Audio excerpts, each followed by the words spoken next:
Why hasn't Amnesty condemned Israeli authorities? Well, if accusing Israeli forces of acts that could be war crimes is not a condemnation, then I'm not sure what is.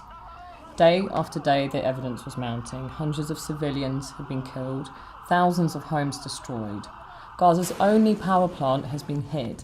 It's cut off electricity and running water to 1.8 million people. It's hard to believe that this was not intended. If it was, it is a war crime. It is also hard to believe that a country with the military capability to really target their attacks has killed so many civilians. Why hasn't Amnesty condemned Hamas for firing rockets into Israel? We have. People have been killed, their homes and their properties have been damaged. We know that rockets fired from Gaza cannot be accurately aimed, meaning that Hamas has been firing untargeted missiles into Israel. Some Palestinian armed group leaders have even indicated that they have no qualms about launching attacks against civilians, and actually that they want to carry out these attacks intending to kill and injure Israeli civilians. This is a war crime. We have continually condemned Hamas and all Palestinian armed groups for firing indiscriminate rockets into Israel. Have Hamas and Palestinian armed groups used Palestinian civilians as human shields, as Israeli authorities claimed? Well, we have no evidence that Hamas or Palestinian armed groups have ordered people to stay in their homes as a kind of shield against attacks. But we do know that they have been putting people in danger by storing weapons, by firing rockets from residential areas.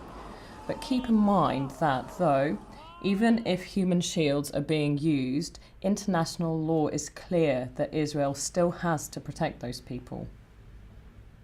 Why have you been calling this a conflict? Wasn't it an occupation by Israel? It was a conflict because there was fighting, but that isn't to say that Israel hasn't occupied Gaza. It absolutely has, although not everyone would agree. So for the last 7 years, Israel has imposed a military blockade on Gaza. It's been controlling all but one of Gaza's land border crossings, its waters off its coast and its airspace. So Israel restricts vital imports such as building materials, and it bans most exports. Israel's occupation is a man-made humanitarian crisis, and it blights the lives of Gaza's residents, so the blockade has to be lifted. So what do you actually mean when you keep talking about international law? In a nutshell, the laws of war, meaning that those involved in any conflict must do everything they can do to avoid harming civilians, so people not involved in the conflict.